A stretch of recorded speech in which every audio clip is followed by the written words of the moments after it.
निवडून जाणारे लोकप्रतिनिधी 9 वर्षांनी निवडणुका होतात। आता पुढच्या निवडणुका 9 वर्षांनी होतात का 10 वर्षांनी होतात सांगता येत नाही, पण पुढचे 5 वर्षाचा जर हिशोब केला तर तुम्हाला भगिनींनो, माझ्या लाडक्या बहिणींना 70,000 रुपये मिळणार आहे शासनाचे। आणि म्हणून हे देणारा कोण आहे?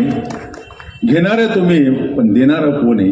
ते आपला लाडका भाऊ आहे। आणि माझं तुम्हाला सगळ्यांना आव्हान राहील, त्या लाडक्या शेवळेसारखा एक शिवसेनेचा धडाडीचा आमचा जिल्हा प्रमुख या परिसरामध्ये अतिशय चांगल्या प्रकारचं काम गेले अनेक वर्ष माननीय शिंदे साहेबांच्या नेतृत्वाखाली करतो। प्रभाग क्रमांक 8 मधून शिवसेना पक्षाचे अधिकृत उमेदवार आमचे जिल्हाध्यक्ष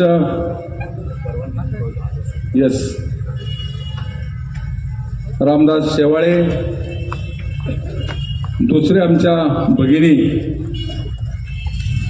सायलीताई तुकाराम सरक, भारतीय जनता पक्षापासून पुन्हा निवडणूक लढवणारे बबन नामदेव मुकादम, बायजाबाई बबन बारगजे, या सभेला उपस्थित असलेले सर्व महायुतीचे प्रमुख पदाधिकारी, उपस्थित या परिसरातील मतदार बंधू आणि भगिनींनो, येत्या 15 जानेवारीला पनवेल महापालिकेच्या माध्यमातून आपले लोकप्रतिनिधी निवडून देण्यासाठी मतदान आहे। शिवसेना आणि भारतीय जनता पक्ष RPI युतीचे उमेदवार म्हणून आपल्या समोर प्रभाग क्रमांक 8 मधून हे 4ही उमेदवार निवडणूक लढवत आहे। बबन मुकादम यांना महापालिकेचा अनुभव आहे। रामदासजी शेवाळे यांनी 2017ची निवडणूक या परिसरातून लढवलेली आहे आणि म्हणून त्यांना देखील निवडणुकीचा अनुभव आहे। आणि आमच्या दोन्ही भगिनी सामाजिक आणि राजकीय क्षेत्रामध्ये काम करून आपल्याला परिचित आहे। पनवेलच्या या विकासामध्ये या 4ही उमेदवाराचा सिंहाचा वाटा आहे। ही निवडणूक लढवत असताना मतदार बंधू भगिनींनी एक गोष्ट लक्षात घेतली पाहिजे, केंद्रामध्ये एनडीएचं सरकार आहे, राज्यामध्ये महायुतीचं सरकार आहे आणि पनवेल महानगरपालिकेमध्ये महायुतीचे उमेदवार निवडून देऊन पुन्हा एकदा या शहरामध्ये महायुतीची सत्ता येण्याच्या संदर्भामध्ये आपलं निर्णायक मत या 4ही उमेदवारांना येत्या 15 तारखेला द्यायचं। या संपूर्ण परिसराचा विकास करत असताना भारतीय जनता पक्ष शिवसेना सातत्यानं बरोबर राहिलेले आणि आजच्या आपल्या सभेला मार्गदर्शन करण्यासाठी उपस्थित असलेले आमचे शहाजी बाप्पू पाटील हे खरं तर महायुती म्हणून, युती म्हणून राज्यामध्ये एक स्टार प्रचारक म्हणून बाप्पू पुढे आलेत। बाप्पू, तुम्हाला ऐकायला आणि तुम्हाला पाहायला ही सगळी जनता आली।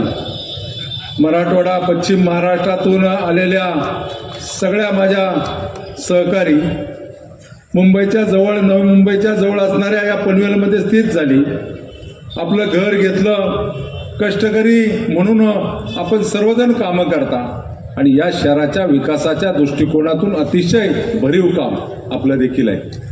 पनवेल महापालिका झाली, महापालिका झाल्यानंतर या शहरामध्ये गरीब कष्टकरी माणसाला दिलासा देण्याचं काम कुणी केलं असेल तर माननीय शिवसेनेचे आमचे मुख्य नेते आदरणीय एकनाथभाई शिंदे यांनी, आदरणीय देवेंद्रजी फडणवीस यांनी या महापालिकेमध्ये पहिल्यांदा शास्ती कर माफ करण्याचा जो महत्त्वपूर्ण निर्णय घेतला।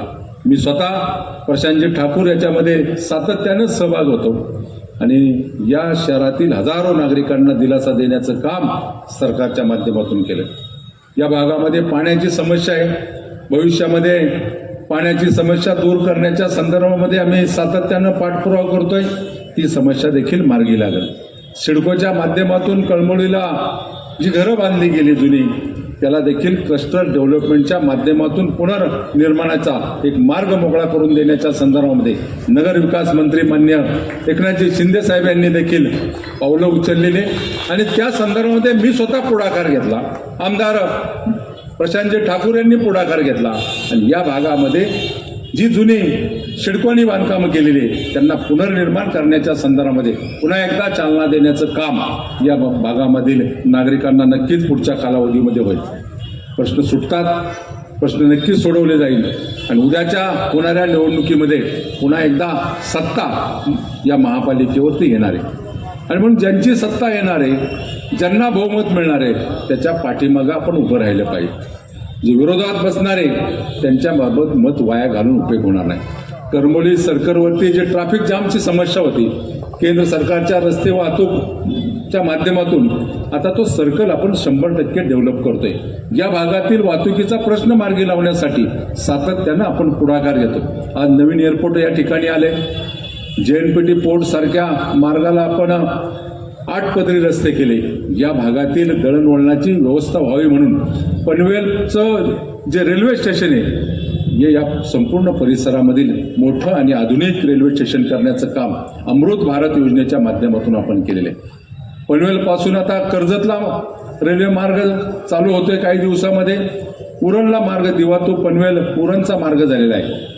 नव्यानं मी तुम्हाला सांगतो की पनवेल नवी मुंबईपासून नवीन आता आपण सर्वे केला आहे, त्याचा DPR करतोय आणि पुण्यापर्यंत फास्ट ट्रेन चालवण्याच्या बाबतीमध्ये, जलद गतीच्या गाड्या चालवण्याच्या बाबतीमध्ये नव्यानं काही दिवसामध्ये तो देखील मार्ग होतोय. आज या संपूर्ण परिसरामध्ये मग वाहतुकीची समस्या असेल, रेल्वेच्या बाबतीमध्ये असेल, एक निर्णायक भूमिका हे युतीच्या माध्यमातून घेतलेली. या शहरामध्ये प्रलंबित असलेली मेट्रो आता चालू होते.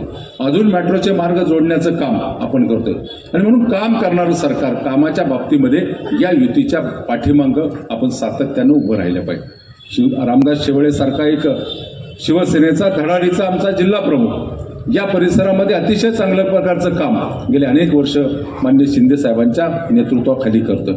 आणि आपल्याला माहिती आहे शिंदे साहेबांनी या राज्यामध्ये ज्या योजना राबवल्या, राज्याच्या निर्मितीनंतर मला कुणाविषयी वाईट बोलायचं नाही, पण राज्याच्या निर्मितीनंतर जेवढे मुख्यमंत्री झाले त्या मुख्यमंत्र्याच्या तुलनेत माननीय शिंदे साहेबांनी ज्या योजना राबवल्या त्या सर्वसामान्य माणसासाठी, गरीब माणसासाठी, शेतकऱ्यांसाठी आणि महिला भगिनींसाठी ज्या योजना, लाडकी बहीण योजनेच्या अंतर्गत किती जणांना लाभ मिळाला माझ्या बहिणींना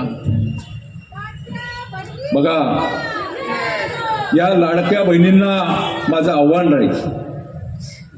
अनेकांनी विरोध केला, सत्तेमध्ये होते त्यांनी देखील विरोध केला, परंतु शिंदे साहेबांनी ठरवलं होतं की लाडकी बहिणींना